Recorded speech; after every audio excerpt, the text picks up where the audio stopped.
Hello, friends, and thanks for tuning into Taste Radio, the #1 podcast for anyone building a business in food or beverage. I'm Ray Latif, the editor and producer of Taste Radio, and I'm with my co-hosts for this episode, John Craven, Jacqui Brugliera, and Mike Schneider. In this episode, we sit down with Marcin, Malyszko, and Amit Singh, the co-founders of Mission Cocktails, a purpose-driven brand of premium, ready-to-serve bottled cocktails. Those things are tremendous. They're tasty. Fantastic. They're delicious. Yeah. I was slinging their espresso martinis over the holidays, and people couldn't get enough of them. Yeah, really, really good. They come in 375 milliliter bottles. We'll talk about that in the interview. Amit and Marcin, we met both of them at the BevNET Live Winter 2023 event, where they participated in our cocktail showdown and did a pretty darn good job, I want to say. And they've been back since. Yeah, and their brand is growing quite a bit, something we also talk about in the interview, so stay tuned for that.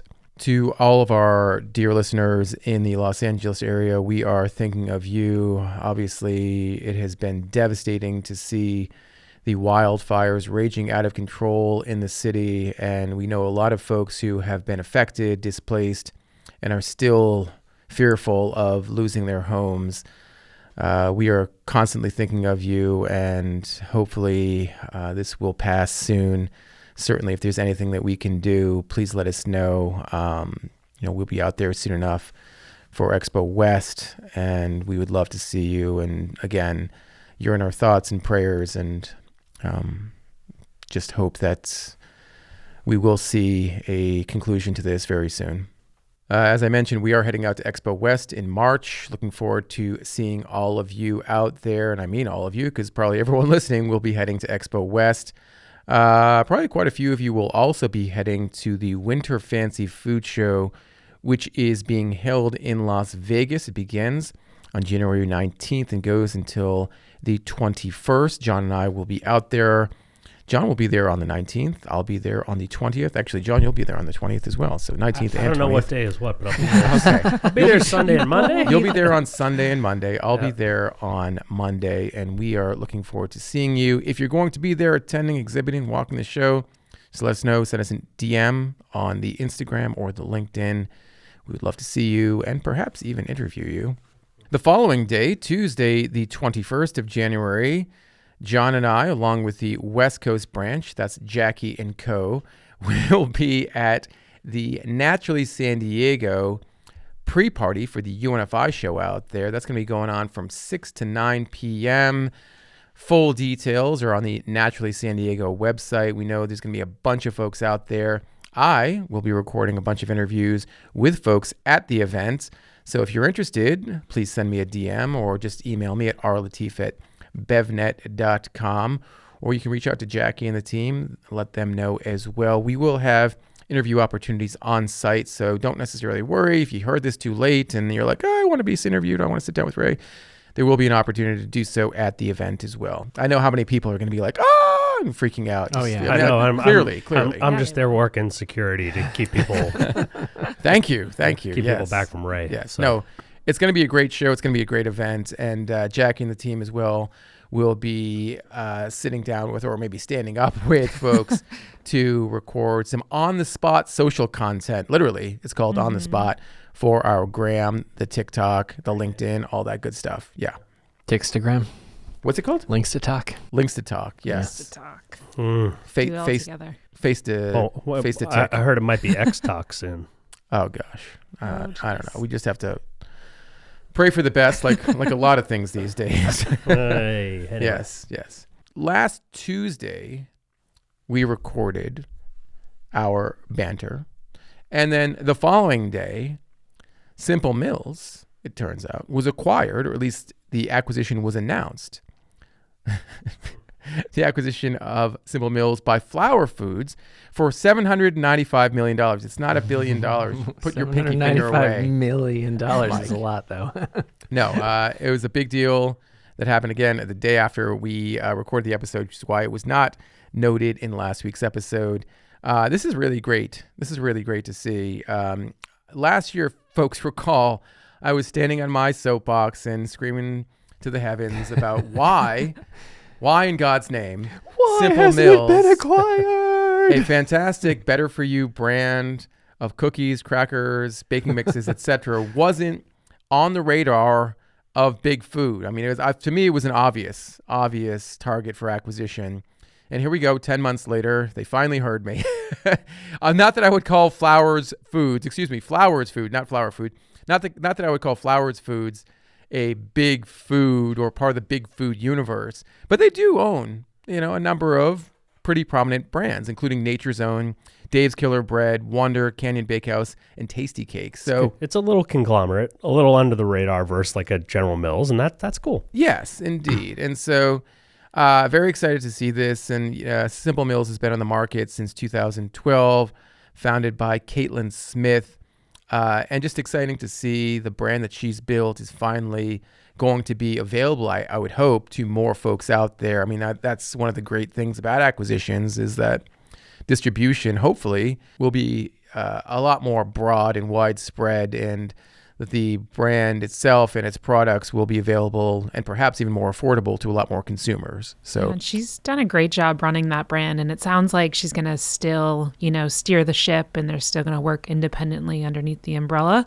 So I'm really, curious to see what they're going to do with the extra cash and some additional resources. Absolutely. Now, Jacqui said they heard before the show. Said they heard you, and they were just stacking up their pennies. Yeah, so they got billions and billions of pennies. We're like, Ray told us to do this. It's going to take us a year, but we're going to make it happen. I mean, someone else got almost $700 million today, I think, too, right? Indeed. John is referring to the fact that Spindrift, the brand of flavored sparkling waters infused with fruit juice and puree, has reached an agreement with a private investment group called Griffin Investors, they're San Francisco based, to acquire a majority stake in Spindrift. And according to the Wall Street Journal, that deal is worth north of $650 million. Very exciting. No, put your pinky away, Mike. No, it's for more than millions. It's for lots of millions. Yeah, the deal is expected to close sometime in Q1 of this year, according to the article on BevNET.com, penned by our very own Marty Caballero. It will see Spindrift founder and current CEO Bill Krillman retain a, quote, significant equity stake in the company while shifting into a new role as chairman of the board. So who's becoming the CEO? Well, someone that is well known to our industry. His name is Dave Berwick. Dave Berwick was most recently and formerly the CEO of Boston Beer Company. That's Sam Adams to folks who don't know the Boston Beer Company, as well as Peet's Coffee. He was also the president of North America at Weight Watchers. So he's had quite a bit of experience as a top executive at some pretty well-known brands. And Dave is local, just as Spindrift is local. Yeah, I was going to say, after this, you should be walking down the block and knocking on the door, since there are literal neighbors. Yes. See if maybe Dave wants to get on a Taste Radio interview. Well, I was thinking Bill. I mean, we've had Bill on the show a number of times. We've had Dave on the show when he was the CEO of Boston Beer Company. But right. I feel like folks are going to want to hear from Bill about his process and his mindset of, for sure, finding the right investment partner and trying to figure out when the timing was right. And probably, the timing was right according to certain investors in Spindrift. But I'm excited to hopefully have an opportunity to sit down with maybe Dave too. Maybe Dave and Bill. Both sound like great stories. Yeah. Exciting stuff. But it's been a long time coming. Spindrift. I mean, quite the brand. Quite the brand, quite the evolution from its humble beginnings as a soda brand, basically. Yeah. So it was a soda brand. Yeah. I mean, that was Bill's original vision back in 2010 to create a better for you soda brand. It was in long neck glass bottles. I remember seeing it for the first time, even before I was at BevNet. There was some event down at the Boston Seaport. And I was like, this is incredible.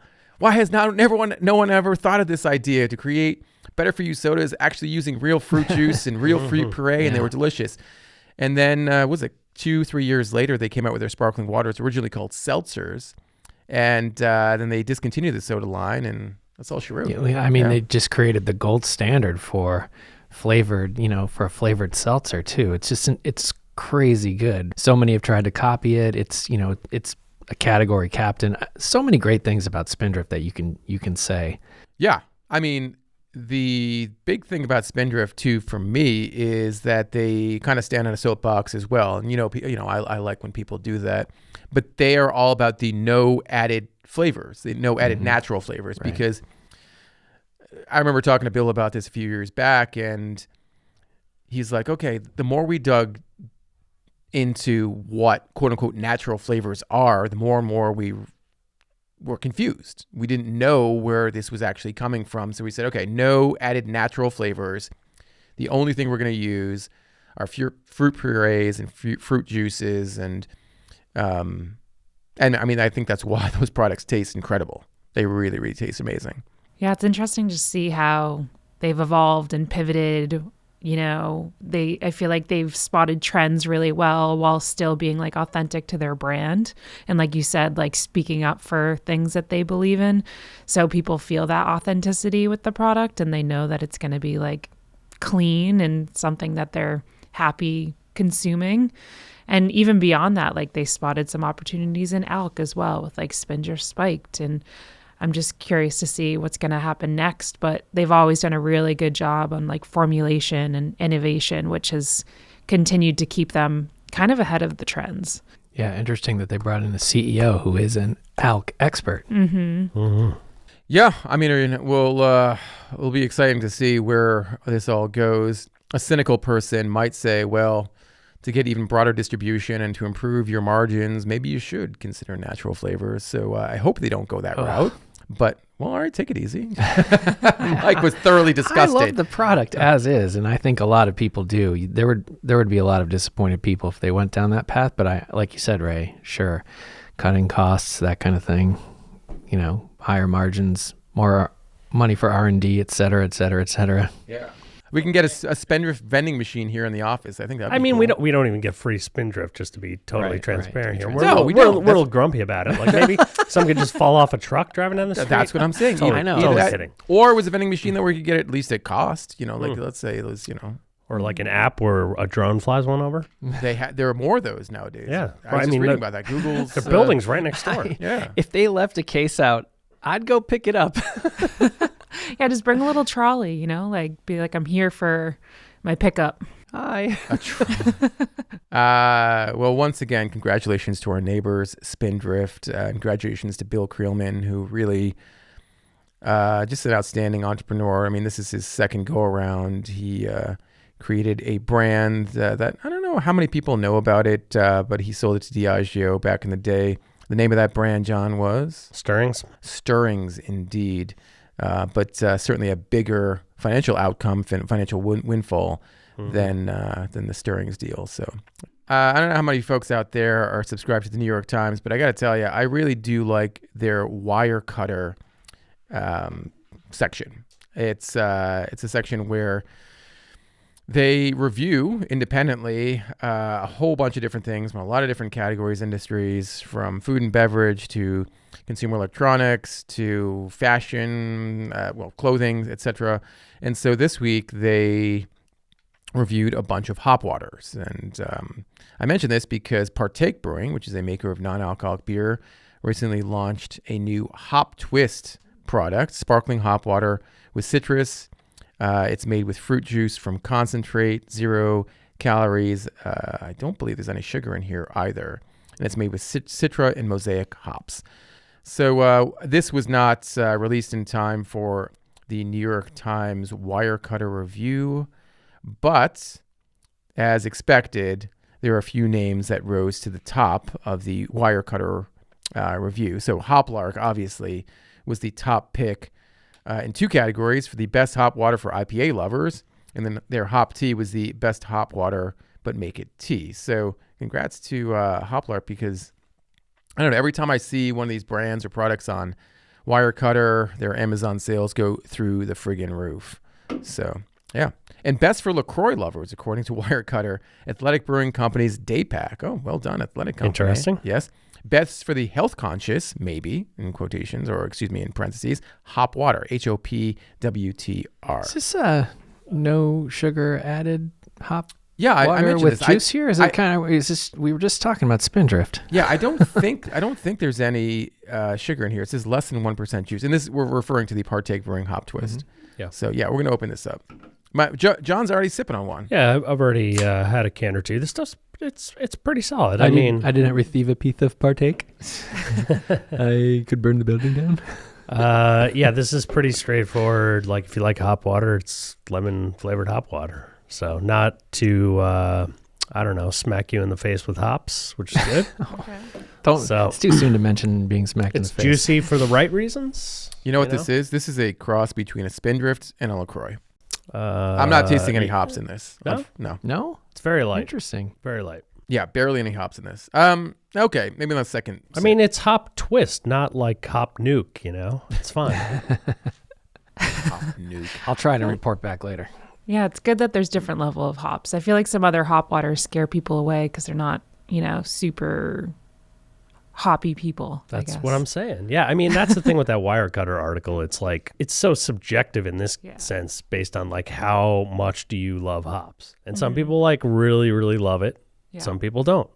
And I don't know, most people maybe in the middle or something. But well, I don't know. It says here, according to the New York Times, and everything the New York Times writes is perfect. And obviously. Yes, I mean, it says right here that why you should trust me. And this person is, I've been a beer lover since my first taste of Chimay Grand Reserve in college.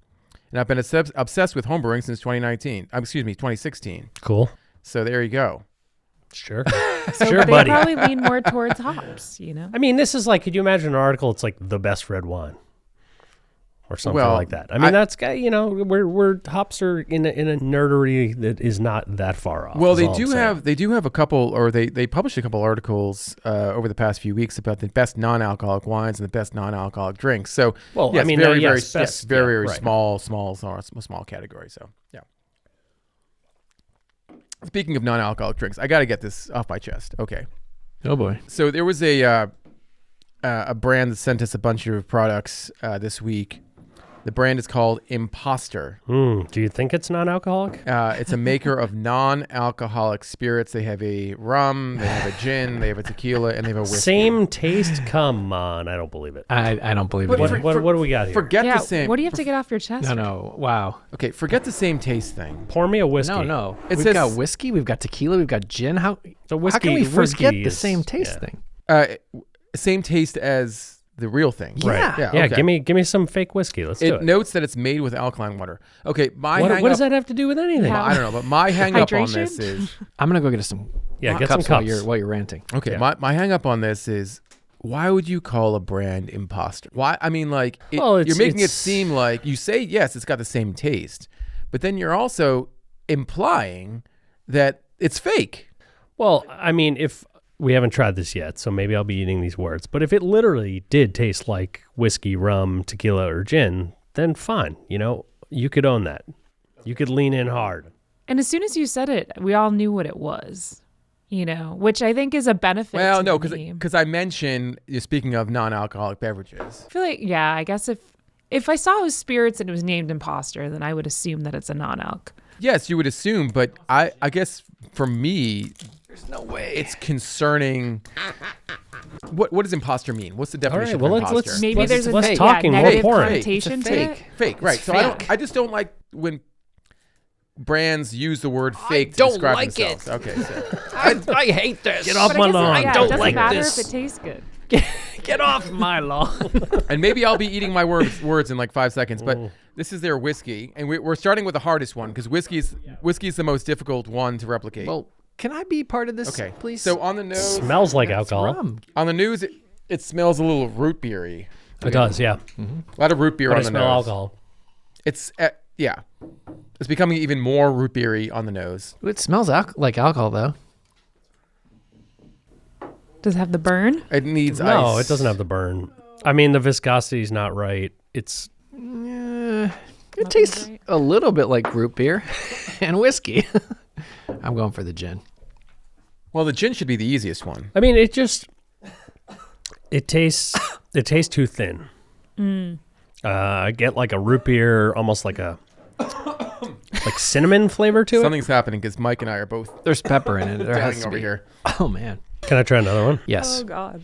Maybe they're trying to create a burn with other things like pepper. And Citric acid. It seems like here. No, those green Send that one Sichuan over. peppercorns, maybe. I wish. That's not what it is. We're all coughing. The whiskey. Now, granted, none of this is cold, so That would make no difference. You don't drink whiskey cold. Cold whiskey. Okay. I mean, I don't know what you're up to. on the rocks. what you don't well, like with What, ice. keep your Jack Daniels in the freezer. my rum. This is like making a This is joke. hilarious. I don't know. I'm dying over here. Why are we all choking? I don't know. Maybe it's the alkaline. Imposter. Oh gosh, there's a lot of. Yeah, what's in it? Like, is it dealkalized or is it just a mixture? I should have looked this things? beforehand. So the ingredients for the whiskey Mm-hmm. are oh gosh, alkaline water, natural and artificial flavors, citric acid, caramel color, glycerin, potassium sorbate, and sodium benzoate. So preservatives and artificial colors. That's what we Might as got well going try the on here. tequila. I mean, same taste. I think if used liberally, they taste heavily diluted. Yeah, there's like super diluted versions. Okay, I mean, I don't know. I really don't like to hate on brands, but again, from the beginning where it says imposter, that's not a great thing for me. And then, you know, This tastes more like mezcal, the tequila. you're putting a lot of artificial ingredients and preservatives into this thing, and it's almost like the complete opposite of where trends are going for every category in every food and beverage, every part of the food and beverage industry. So There you go. that's the gin. It tastes like gum. It tastes Like gum. like spearmint gum. Yeah. Tequila tastes more like mezcal to me, but because it's a little smoky. But Okay. didn't hate it. Yeah. Well, just for folks out I mean, there all tequila technically is mezcal. Don't True, forget. that's true. who are hopping onto this non-alc train, consider what you're doing out there. All right. All right. For the record, I disagree with Ray. I mean, I think it's, you know, I don't love all the ingredients in it, and I didn't like my coughing fit, but I did like the taste. Interesting. Okay, so 1 out of 3 things there, Mike. All right. We're washing it down with some Father's Deer. Okay, some Father's Deer. What is that? It's just a can of water. I mean, it's kind of like feels like the opposite of liquid death. But also, the name Father's Deer sounds like I don't know, like a steakhouse you would take me to in some city for like a 10 p.m. reservation. So where they have no lights on in the place, you know. So when I see this, Copenhagen. it's a two-toned colored can here. You got sort of a light beige and black, it seems, and it kind of looks like our dear colleague and friend Aaron Willett, who is our design manager here at BevNet, came out with a brand from Of his own water? He's based in Montana. He has his own new water brand called Father's Deer. It would probably just be a can of blood if he did it, but Oh He is my also gosh. known as the Great White Moose. The Great White Moose. Okay. No, he's a friend of animals. yeah, he doesn't want to kill him and put him in a can. But anyway, this is just water. There is no deer was harmed in the making. You know, of this. it's interesting. I think we've seen, you know, we've obviously seen our share of brands that are trying to play off of the kind of dark, playful theme of liquid death. And Freebird, for instance. now we're sort of seeing products that are going in like the opposite direction of like, I guess if death ain't for you, then, you know, have a Father's Deer. Maybe, Yeah. You know? Well, I'm it not is following that one bit. it does look like the deer head is mounted on the wall. So Well, that's another problem. Well, yeah, okay. So the deer is dead, is what you're saying. well, I mean, I think the trees behind it say maybe it isn't, but still, it does look like a It mounted does look very deer much head. alive, but a lot of. How about if you have an appreciation for taxidermy and you're thirsty? Well, I mean, like Liquid Death really dove into like a subculture. Like maybe they're trying to like dive into hunters and people that are in nature all the time. Well, the question is, why would a hunter carry a can of water out into the forest? I'm not sure. To find Father's Deer. Because obviously. he had an appreciation for taxidermy and he was thirsty. Sorry. Okay. No, Father's Deer. Okay, look, it's a good-looking brand, and I think It's clean looking, Yeah, you know? I'm sure it's clean because it's still sparkling water. On the taste, that is, on the palate. Still spring water. Look, I mean, it can be friends with Bear and Beaver ginger beer too. Look, we've got a whole forest here. What is Bear and Beaver All the ginger beer? animals. Bear and Beaver ginger beer is another animal. Bear and apostrophe beaver. Bear and Beaver. What? Bear and Beaver.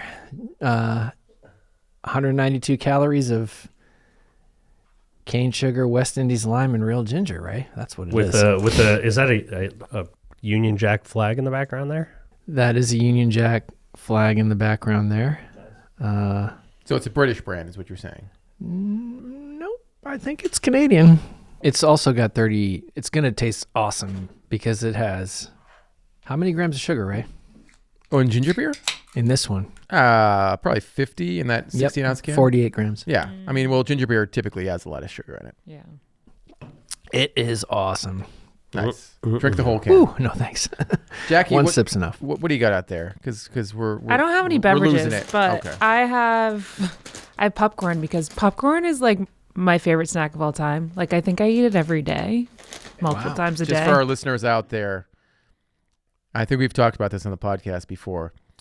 Jacqui's referring to popcorn. Not popcorn. But because she's from Massachusetts, people out here call it popcorn. Popcorn. Yeah, popcorn. It's not for dogs. She's eating popcorn in a rum. It's not Yeah. for tiny baby dogs. Popcorn. What and brand? rum. It is Purplesful, which is actually a brand that was at Nosh Live, and it's also kind of fun to say. Like it's not Purplesful. That is a big bag. Yeah, it is. Purplesful. Vegan cheddar sounds tasty. It's huge, and I'm gonna eat it all today. It does look like a sack.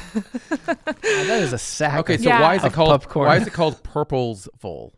So it's kind of like a play on words because they are focused on a purpose. So 25% of profits help kids in low income communities. So they are like donating their profits to help the youth. And then it is using purple kernel, which is an ancient grain, which is supposed to be higher in antioxidants and lighter and fluffier, and which is another, take on popcorn, because I feel like people already think of like popcorn as like a healthy.